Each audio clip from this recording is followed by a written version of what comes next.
यो भिडियो नेपालमा पाइने सर्पहरूको सिरिजको पार्ट 2 हो। पार्ट 1 हेर्न लिंक यो भिडियोसँगै राखिएको छ।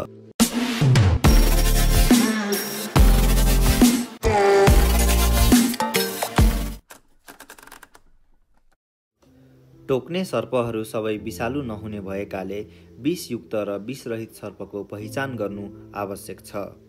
नेपालमा पाइने विषालु सर्प मुख्यतया गोमन, करेत र भाइपर हुन्। सर्पदंशको प्रकृति र सर्पको बनावटको आधारमा हामीले सर्पमा विष भए नभएको कुरा थाहा पाउन सक्छौँ। सर्पको बनोट।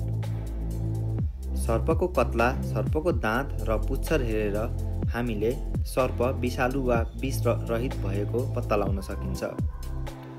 सर्पको कत्ला सामान्यतया टाउकोमा र ढाडमुनतिर पेटतिर हेर्ने गरिन्छ।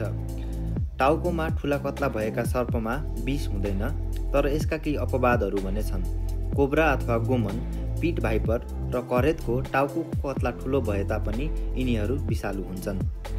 ढाडमुनतिर पेटतिरको कत्ला, जसलाई बेली स्केल्स पनि भनिन्छ, विषालु सर्पमा पुरै पेटको चौडाइ ढाक्ने किसिमको कत्ला हुन्छ भने विषरहित सर्पमा सानो कत्ला हुने गर्छ।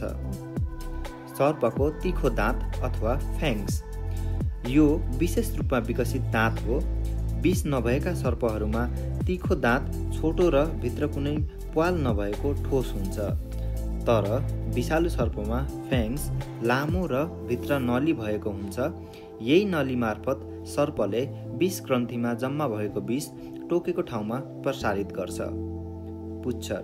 विषालु सर्पमा एकदमै खाँदिएको अथवा कम्प्रेस्ड पुच्छर हुन्छ भने विषरहित सर्पमा नन कम्प्रेस्ड पुच्छर हुने गर्छ।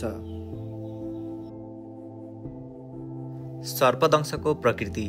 सर्पदंश भन्नाले सर्पले जहाँ टोकेको छ त्यहाँ उसको टोकाइ अनुसारको छापहरू बसेको ठाउँ हो। यदि उक्त ठाउँमा दुईटा दाँतका छाप सँगसँगै साना दाँतका छापहरू देखिने, सुन्निने, रगत आउने जस्ता लक्षणहरू देखिने भएमा उक्त टोकाइ विषालु सर्पको हुने गर्दछ।